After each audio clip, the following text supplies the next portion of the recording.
Marketing is the engine that moves my business forward. Without it, I have no clients. I can effectively market my services by integrating small weekly actions into my routine. And prioritizing marketing helps me reach more people and grow my business, ultimately freeing up more time in the future. So if you're not doing marketing now, you will continue running your business the way it's running right now. And so, what can I do to leverage, automate, or delegate my marketing efforts? That's the question at the bottom. 2, 1, 0. Hi, and welcome to Stellar Life Podcast. This is your host, Orion, and today I have with me Milana Leshinsky. Milana is a business strategist, marketing mentor, and the creator of the Marketing Mojo card deck and Coaching Genie, a revolutionary software tool that empowers coaches to deliver more value in less time. Milana came to the US as a music teacher from Ukraine over 30 years ago and enjoys Latin ballroom dancing, writing music, and creating inspiring card deck. And what I love about her is that beautiful combination of left brain, right brain, logical, strategic, yet super creative.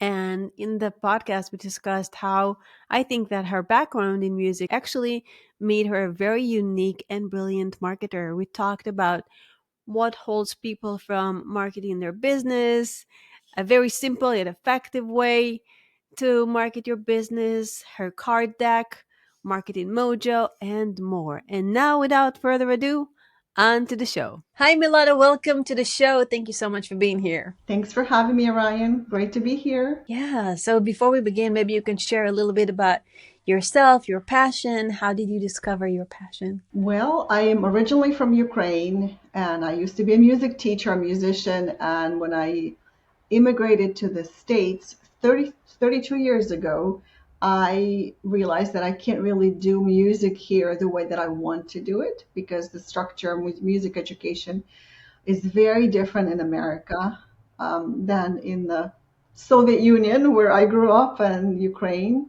How is it different? The difference is that we had a lot, like music education was an added activity. So parents would have to pay to put their kids through a music school, which is what my parents did. Um, Not just piano lessons or violin lessons, but like a whole music school where you would get a music education, theory, history, solfeggio, singing, duets, theory, and the instrument of your choice and a secondary instrument. So I would go to school in the morning, my regular school. My day would end at 2, and by 3, I would already be in music school every single day. Um, and so that's kind of what I was trained to do, is to teach at these kind of music schools, not the music class in a public school where everybody is chewing gum and throwing paper at the teacher kind of thing. Um, so yeah, it wasn't just really what I wanted to do here. And I had to look for a way to move forward with my career. And I stumbled upon web design, web development. I became a computer programmer, not a very good one, but that connected me to what I do now. You know, I have a coaching business. I sell coaching software. I design products, just a lot of really cool, creative things. Sort of my outlet. I also paint rocks just for fun, but I've been able to find my creative outlet through business, and that is a lot of fun. Nice. And I see the piano behind you. Yes. Yes. So how do you think all this knowledge of music and love for music influenced your business today? I think it taught me a lot of lessons that I am discovering about how I think that other people don't think in that way. For example, um, when I try something, I go into it with the belief and the mentality that, of course, it's not going to work at the beginning, but it will get better. And a lot of people quit when something doesn't work right away. Oh, I'm not an entrepreneur, or I can't do. I wasn't born. I wasn't meant to do that. And I don't know. Was I meant to be a business owner? Was I supposed to learn marketing or learn software? I have no idea. but I stayed long enough with it. So that's a big part of music education is when you first start working on a music piece, you're not going to be able to play it. It's going to take you, a few hours to figure out the basics, a few weeks to learn the piece, and a few months to really master the piece, and a few years to really master maybe the emotion behind the piece. I don't know. So it takes time. So that's a big one. Yeah, so you have a lot of patience and discipline, and you play the long game, and in a world of immediate gratification, where everything is like, Amazon comes to you within like 24 hours, everything's so fast. We got spoiled, and somewhere in our neurology we expect things to happen really really quickly, or we give up, or all of a sudden we're not good enough because it didn't happen immediately. Exactly. Well, and the other part of it is, I remember people were asking me a few years ago, how do you know what to do? Like you wake up, how do you know what your day is going to look like? And I never thought about it until, somebody asked me. But, a lot of people could not be self-employed because there's a certain level of self-discipline. And when things are not working, what do you do then? And how do you talk to yourself? What's happening in your brain? And a lot of that had to do with how music taught me to behave and to think and to feel, and to be okay with things not working out. Like I've been in business for 24 years. I know coaches, life and business coaches that I knew when I first started, they're nowhere to be found. Their websites are gone. I can't even find their names anymore online or on social media. They didn't have the longevity or the discipline or the patience, um, or the belief in themselves. I've always had that kind of like, well, if this doesn't work out, that's okay. I'll come up with something else. Like something will always work out. It has to, right? It has to work out. So you're somewhat a Pollyanna as well. Like you look for the good. You're like, it's gonna work out. Something's gonna work out. Amazing. Did you know And that's that something. most businesses go out of business within 5 years? I found that out on my 12th year of business. I did not know that. I'm glad I didn't know that statistic. Yeah, me too. So you brought up discipline, and you brought up mindset, which is about hope for the good, and things will work out, and play the long game. Why do you think all those businesses are have failed and they're nowhere to be found? Honestly, there's one big reason, specifically in the coaching industry, life and business coaches, but that also applies to many other fields. When you love what you do, but you don't dedicate yourself to learning marketing and sales. And so when my kids were growing up, I always told them, whatever you do, whatever you choose to do, just learn how to sell or learn how to market. Um, because no matter what your passion is, you have to be able to communicate your value to others for them to purchase it, to give you money. And my son is now, he just turned 30, and he's like, I don't know how you got all these people to give you money. Like he's starting to find out that selling is not easy, and marketing yourself requires, certain way of thinking and presenting yourself that goes beyond simply showing your passion, right?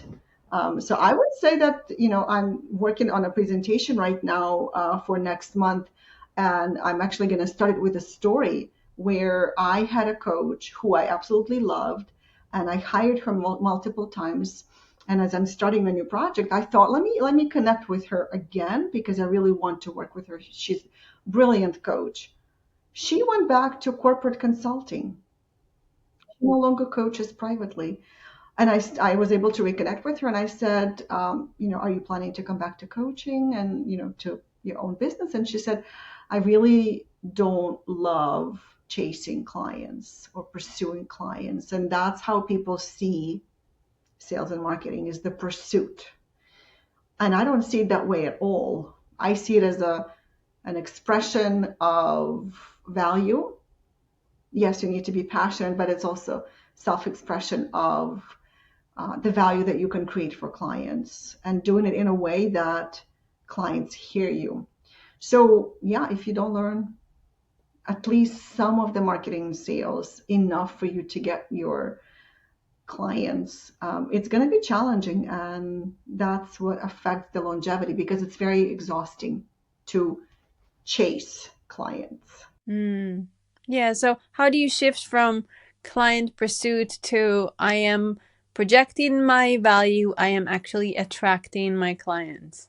I recently worked on a project, which is something we probably will talk about today. I created a marketing mojo card deck, just a deck of cards, and each card represents a marketing concept or marketing challenge. And what I discovered is that people project their personal beliefs, insecurities, influenced by their some type of trauma that they experienced in life onto marketing and sales. So Mm. a good marketing or good sales coach really needs to address that before they teach the technique. I love marketing more than I love sales. I actually don't love sales at all, and that's why I mastered marketing. And what I discovered is that all of my, childhood bullying came up, fear of Wow. rejection, um, fear, and not fear, but like the worry about being misunderstood, underappreciated, like all of those things that I've experienced in personal life growing up. They became part of my mentality in business and started holding me back. And so releasing those beliefs and replacing them with different beliefs. This is a coaching language that I'm using right now. And it seems like a very obvious thing to do. Of course, well, don't believe this, you should believe that. But how do you do that? And this is when just really um, the paradigm shift needs to happen. You just need to see something that you haven't seen before, and then you just cannot unsee it. Nice. And that's how you change how you feel and how you succeed with marketing or sales in your business. How did you overcome your fear of rejection? Well, fear of rejection plays a big role in sales, and I'm still working on that part. But I got really good at marketing because marketing is not necessarily about rejection or fear of rejection. Marketing is more about what can I create or what can I share that will pique people's interest enough to come and seek me out. So what I've done is instead of putting myself in the position of client pursuit, I started creating my own sandbox or playground and inviting other people to come and play in this playground. For example, I created telesummit, which ended up to be the very first telesummit in the world in 2005. And I invited some people. It was brand new. It was all done through a conference line on the phone, and I got all yeses from people. There was only one person who rejected my invitation because he said, "I don't want to play. I don't want to share the stage with other experts. I want to be the only expert." So he didn't quite get the concept of telesummits. He was a classic speaker, expert, consultant. But everybody else said yes, and that, you know, launched me and my business and my brand and my name into the place where I am today, where people recognize me and they acknowledge and know me, and so it's much easier to avoid rejection when you create something that other people care about. So maybe I went around a sneaky way, right? I didn't necessarily, well, because I know my value. So the rejection is about them, not about me. And so that's the other part that I figured out. But we're all work in progress, myself included. I'm still working on it. Yeah.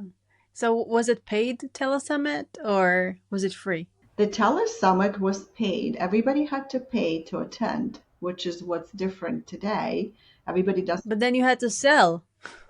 I had to market. I never had to sell. To me, sales means one-on-one. Marketing is more of a leveraged methodology, maybe like a webinar. Yes, I sell on webinars and people buy on webinars. But it's one to many rather one on one, so there is no personal rejection. There's no, yes, that's a very good point, Orion. Yes, there's no personal rejection. But even if when I have conversations with people one-on-one, if they don't sign up or don't buy, I don't think, oh, they didn't like me, they rejected me. I really shifted my thinking at this point, so many years in business, because I know they might have circumstances, financial, logistical, emotional, family circumstances that do not allow them to say yes right now. But it's never about me and it's never about you. Um, but it is your goal to figure out what is it that you need to overcome or address or anticipate for the person to say yes. What are some things you thought you should have done as a marketer or you did as a marketer that you will never do today? You've heard of these big giant launches with joint venture partners when everybody's promoting, everybody's trying to. I'm just thinking about it makes me so tired. Yeah. They do work, um, and they generate a lot of revenue. But what I remember doing that made me feel like I wanted to take a shower is sending way too many emails to my list, to my mailing list, which Mm. was done in pursuit of the prize being the commissions, the prize being at the top of the leaderboard, the prize being a bonus um, laptop or whatever it is, the prize there were, the status, the prestige of winning, right? And it didn't align with something in me because when I was done and I sent out 17 emails to my list, I swore to myself to never do that again. And so I do partnerships differently now. Um, and I really focus more on building relationships and connections with people, more so than ever before. And I think that that's what happened after the pandemic as well, because a lot of people got scared and a lot of people's income dropped and sales dropped and they didn't know what to do. And the answer is always come back to connecting with your clients and prospects. That personal connection will go a long way because people will always buy from those they trust. And they trust those they know, and who consistently show up. So instead of bombarding people with lots and lots of emails and marketing messages, go back to the feeling connected. And that's about the same time that I got my EFT certification. I was really fascinated with tapping because it helped me with my panic attacks that I had 10 years ago. I thought, if it could do that, what else can it do? And turns out a lot. I actually use tapping with my marketing coaching clients. And they're blown away that suddenly they feel differently or they see something different. We moved to Israel, and every once in a while there are some missiles and some sirens, and my 5-year-old got I see him very stressed out. I know that he's very stressed out. It's scary. And I actually spoke to one of the coaches here on the podcast, and she does EFT too, and she told me, why wouldn't you help him with that? And I did that. I was like, wow, brilliant. Why not do it and help my little one as well with something like that? I never made the connection. EFT sounds like something for adults, but it's so good for everyone, right? Oh, yes. I've seen EFT used with kids. And I actually remember asking my very first EFT coach, will it work if I don't believe in it? Because it's kind of weird and it's funny. And my husband makes fun of me, and he's embarrassed if I do it in public. Um, and he won't do it with me. But she said, oh, yes, just focus on the feeling and tap. Don't think about believing, Mm. not believing doesn't matter. Um, and What can, it's a replacement of yes. hypnotherapy. It's almost like hypnotherapy, right? Because we're trying to access our subconscious. And I'm the least woo-woo person you've ever met. Like, I don't believe in woo. Mm. I don't necessarily understand how energy works and all of that. But tapping is crazy good for whatever Right. emotions you're experiencing at any given moment in time. Yeah, so I met you a while ago, a long time ago, maybe 10 years ago. We met in person in an event. And I don't know, like looking at you now, there is more calmness in your face. You look more relaxed. You even look younger. Oh my God, thank you. Yeah, probably has something to do with it. Something with regulating the nervous system makes you just. Think when you met me, most likely it was on stage of an event where I was running a business and I was in a partnership. And those years were the most stressful years of my life. Um, because I learned that I should not be in a partnership because I really value my independence and freedom and my Mm, autonomy. And I didn't know that about myself until I got into the partnership.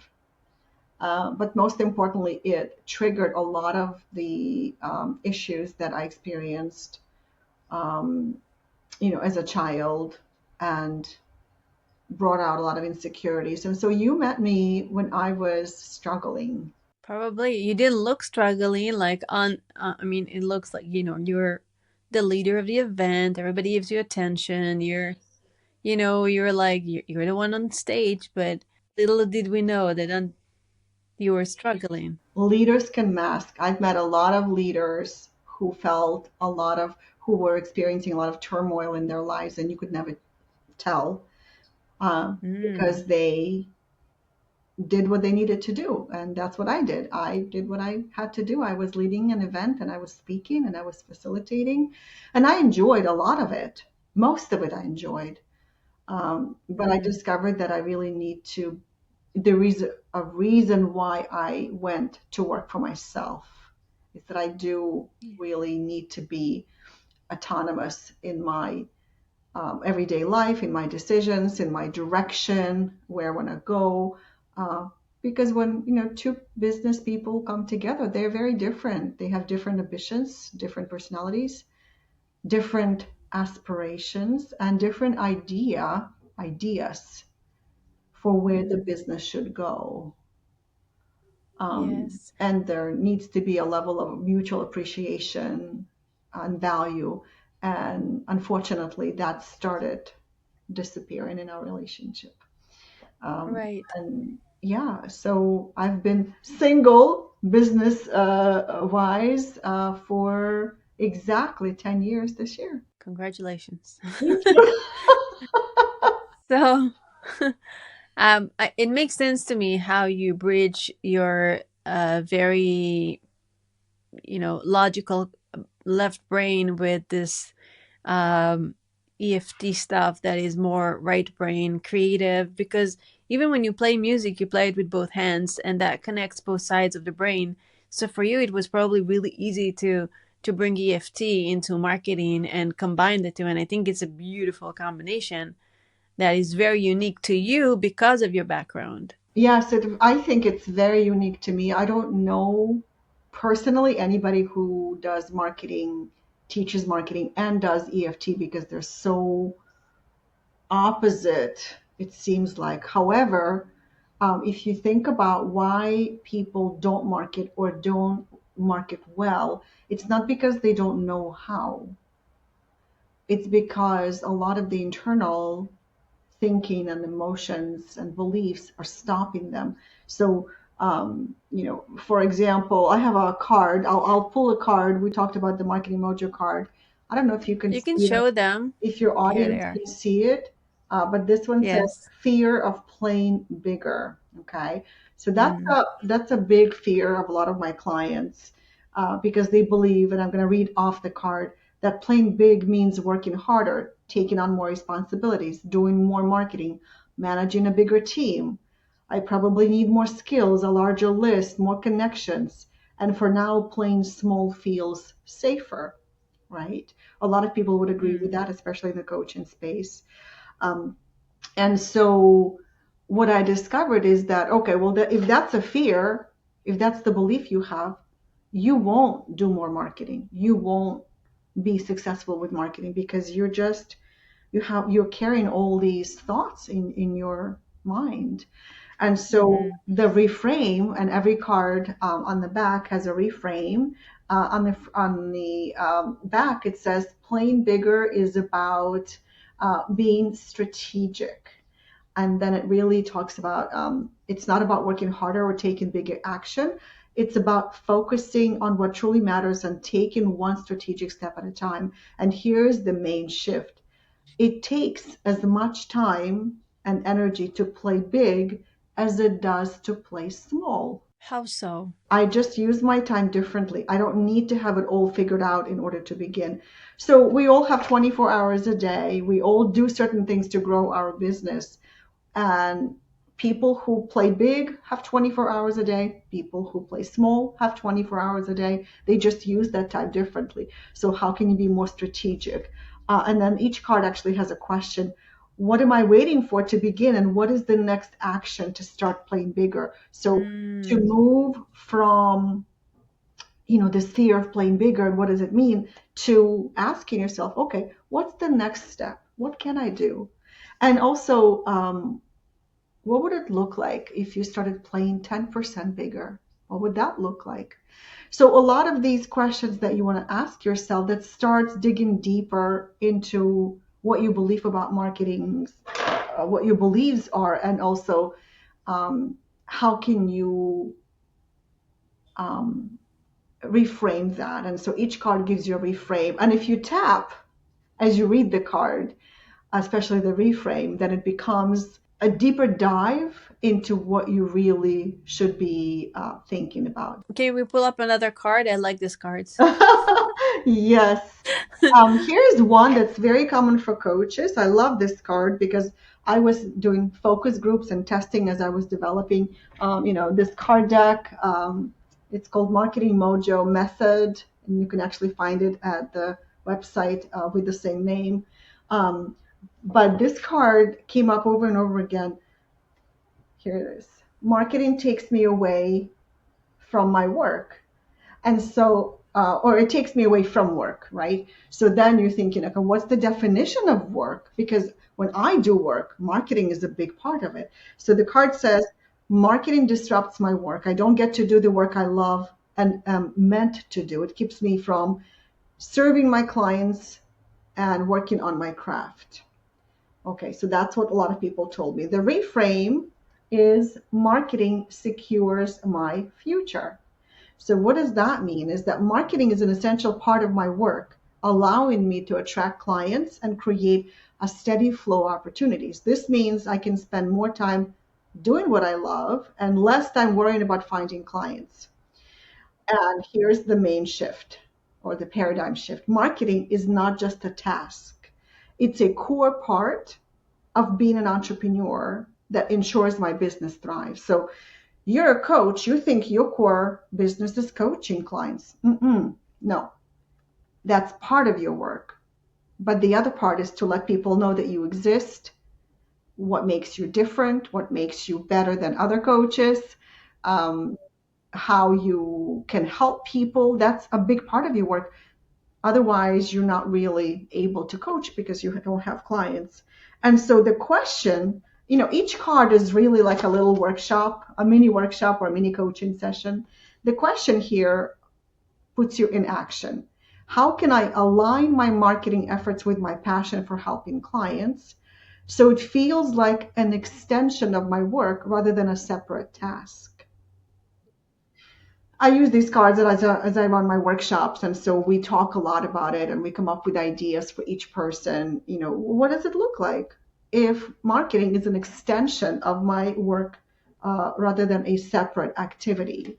So um, that really gives you some food for thought, hopefully, and starting to think differently about how you see marketing. I tell my clients, you pull out a card a day for 30 days. There are actually 44 cards in there. Some cards might not apply to you, but pull one card a day and watch your uh, mentality, your mindset about marketing change. And that will get you to feel more excited, more focused, more creative about what marketing could look like for you. And you'll do it because the only marketing works. The only marketing that works is the one you'll do, right?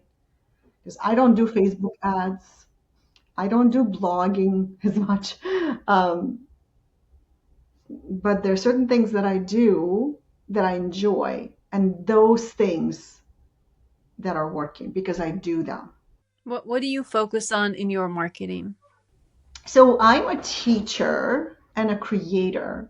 And in my marketing, I teach and create, or rather, I create and then I teach what I created, very much like I Mm. just did with the cards. Um, so I do webinars. I speak on podcasts because it gives me an opportunity to share my philosophy and my teachings. I create workshops, virtual events, and coaching programs, and I specifically do group coaching programs. I'm Mm. not the best connector and networker, so going to events, networking, and speaking is not necessarily my favorite thing. I could do it a few times, but it's not something that I rely on in my business. And so that's a very important distinction. There are certain things that you would probably do occasionally, but if you build your entire marketing strategy around those things, it'll be very draining for you to run your business and to run your marketing strategy. I think one of my core beliefs are the ones that are holding me back from doing more marketing are is it's going to take me away from spending time with my child. Because I'm homeschooling right now, and I spend a lot of time with him. It's like it's a full-time job, and I'm thinking to myself, if I'm going to start marketing, it's going to take me away from him, or which is not true. I believe that there is always a reframe, and I can find the time and the strategy to do it. But I think there is something there. I have a card Uh, for that. do that. I have a card for everything. So the way I interpret what you said is I don't have time for marketing. Mm. In your case, the don't have time has to do with you wanting to spend time with your child and your family. And so my schedule is so packed, I worry that the time I spend on marketing will take me away from my current clients, but you can also add from the From things I want something. to do. And Right. marketing is not my priority right now. A lot of people have said that to me. Um, and so the shift here is this. It looks like a happy figure running in the wind. That's right. Marketing moves my business forward, Hmm. right? Nothing else will move your business forward like marketing. Marketing is the engine that moves my business forward. Without it, I have no clients. I can effectively market my services by integrating small weekly actions into my routine. And prioritizing marketing helps me reach more people and grow my business, ultimately freeing up more time in the future. So if you are not doing marketing now, you will continue running your business the way it's running right now. Um, and so, what can I do to leverage, automate, or delegate my marketing efforts? That's the question at the bottom. Mm. What can I do to leverage, automate, or delegate my marketing efforts? You don't have to be the one to do it.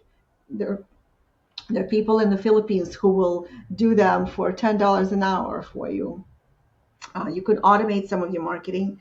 But the point is that without marketing, there is no business. So ask yourself, do you want to be in business? Right? And also, I can relate to that. I started my business when my kids were 1 and 6. Nice. I would go to work. I would go to work every day. I would come home, play with my kids, feed my family, put them to bed. And at 9 o'clock, from 9 to 11, I would be working on my business a couple of hours a day. And then on the weekends. But that was temporary. Once my marketing efforts started working, I could work less. I was making more money. I was leveraging my effort um, because I already created marketing materials. I don't have to create it again. Now I just had to run the same webinar or workshop, for example, in my case, right? So first you build a machine. It takes some time to build a machine, and then the machine kind of runs itself and needs some maintenance here and there, and you get in the rhythm of things, and it's getting easier and easier because you're in the arena, you know the rules, you know the game, and you get better. Well, and the machine really means that you become known for something. So Mm, now you start getting referrals. Now it becomes easier for you to get a yes from a potential client because you've been in touch with them through maybe a newsletter, right? The trust is there. So the brand and the trust, being known for something, that's all part of your brand. right. When you're building your brand, that becomes the machine that serves you really well in the future. Nice.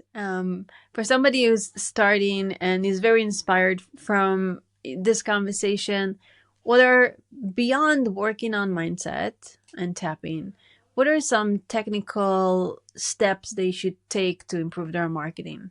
I mean, it depends on your personality, of course, but what I found works really well for me is being leveraging yourself as fast as possible, creating leveraged offers, one to many instead of one to one, if that is something that you can do in your Mm, business. Marketing uh, versus sales. I mean, you always need to sell, but selling one to many, that's leverage. So webinars, um, emails, video marketing, all of that where you are speaking to an audience and inviting people to a conversation. mm, Because the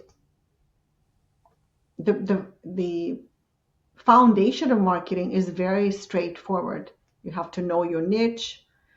You have to know your message or craft your message, what you stand for. You have to create an offer that is irresistible. And then you have to get visibility and invite people to connect. Those are the principles or the foundation of marketing. Um, but the success often lies beyond the mechanics of marketing. It's really because your audience is getting repetitive messages. So the key is breaking through the wall of everything else that people are getting, the mm. same, the wall of the sameness is what I call, and be more innovative and creative and communicating yourself with some type of fresh messaging, fresh ideas. It's all about innovation. To be a purple cow. Yes, exactly. That's one of my favorite books. It's at the top of my list. Yeah.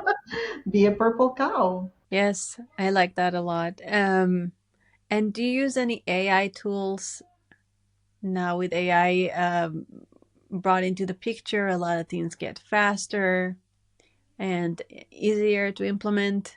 Absolutely. I don't use a lot of tools. As somebody who runs coaching software, I have a software called Coaching Genie that allows people to build their coaching programs and to deliver group programs. I am technical, but my philosophy around tools is that the tools should serve you, not the other way around. So I don't look at a tool and say, how can I use it? I typically say, what problem do I have and how can this tool help me solve it? So I use ChatGPT, which is OpenAI, and I use it probably 20, 30 times a day for a variety of reasons. Um, Let me see, like the last thing I ask, oh, I'm creating a presentation. I'm too lazy to think. So I asked ChatGPT, what image can I use on a slide about the principles of marketing? And it told me you might consider using a classical column, architectural plans, a blueprint, um, you know, so it just gives you ideas.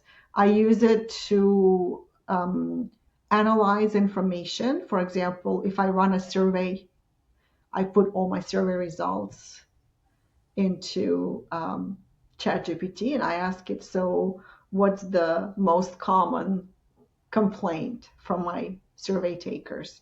And Oh, it tells wow. me. That's brilliant.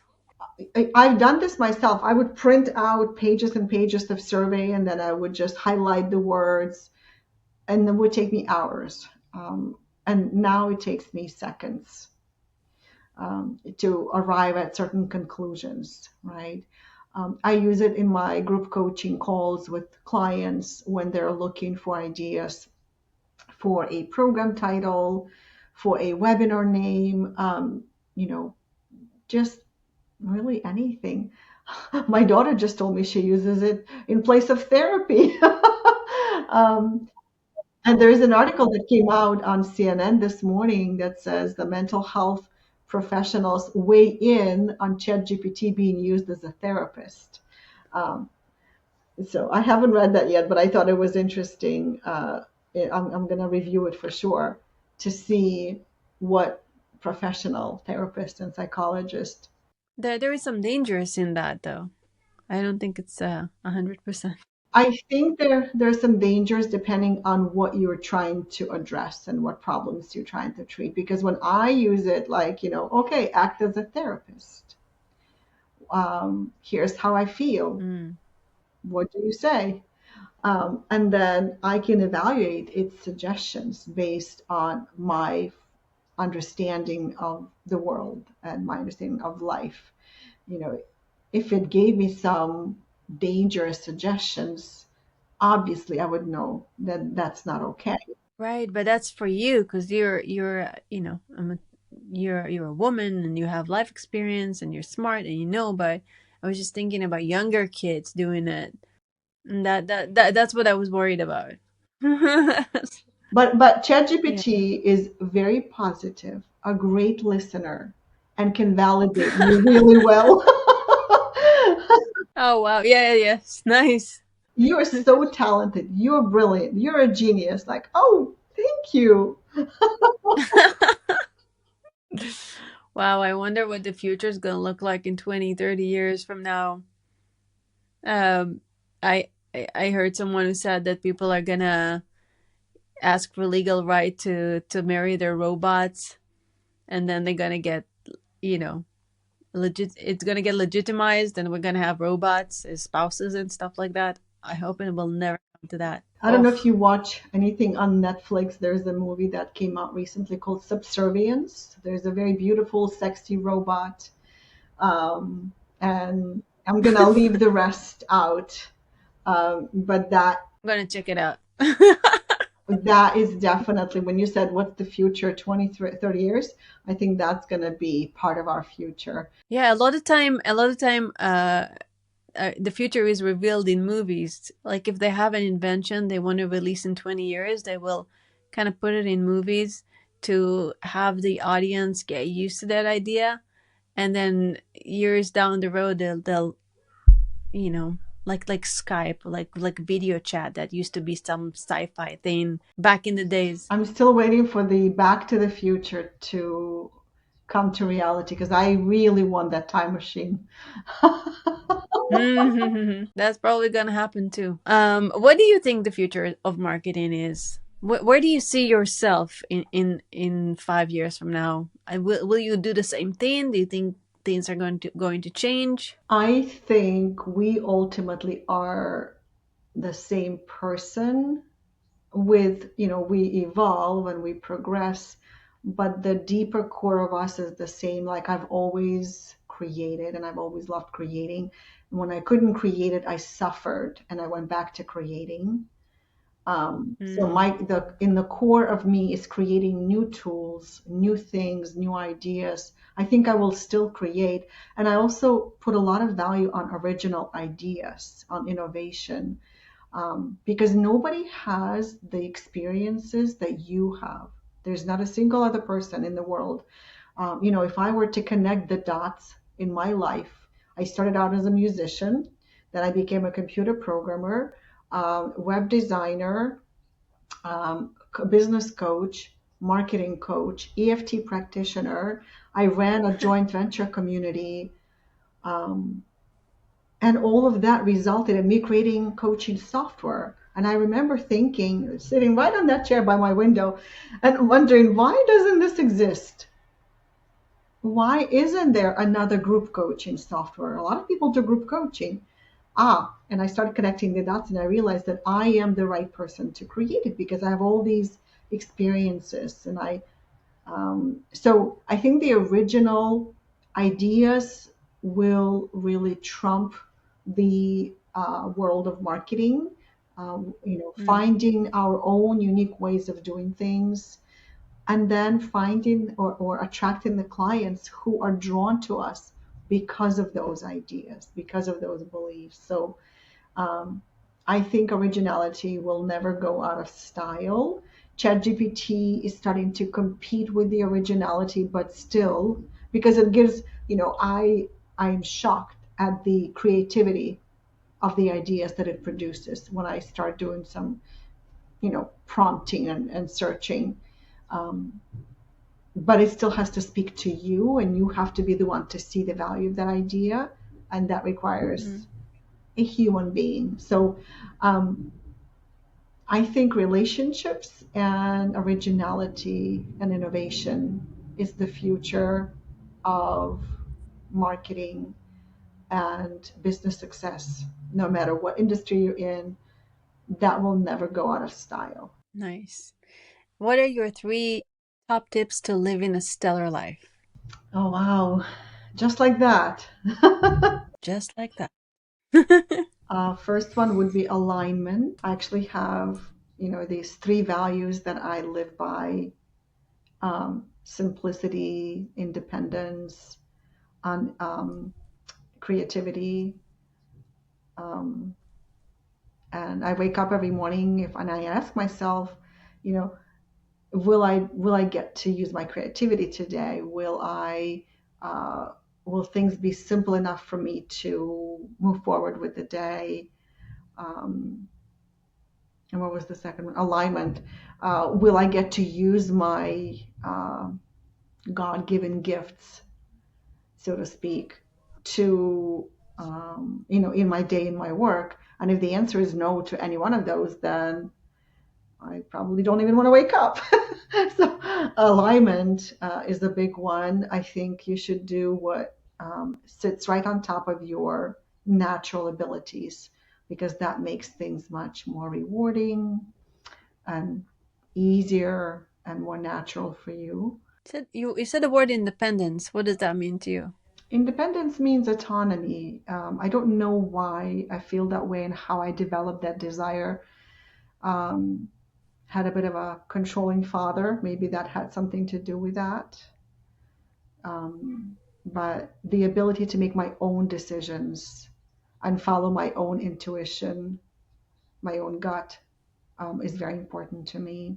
The other part of, to live a stellar life, I would say, um, bringing positivity into the world, which seems kind of obvious, but there's so much negativity out there, that when I see something or somebody that I can say something positive about, I always do. I always do. My husband recently asked me, why do you always say thank you?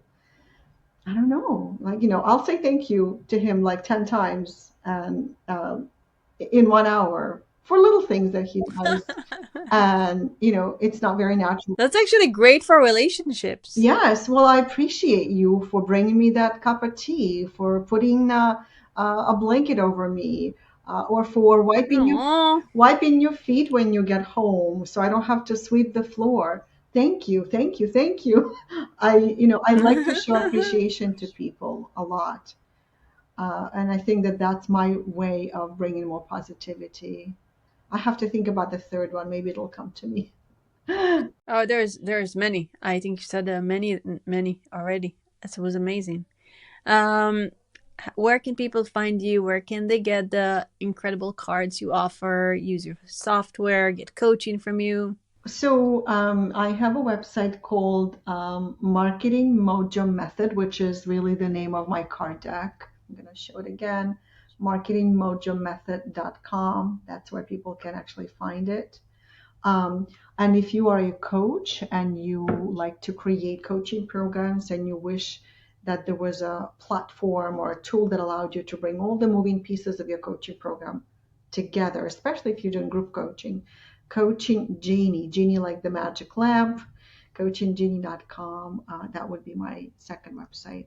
Amazing. Thank you so much for your time, for your wisdom. Thank you so much for being here. It was a pleasure.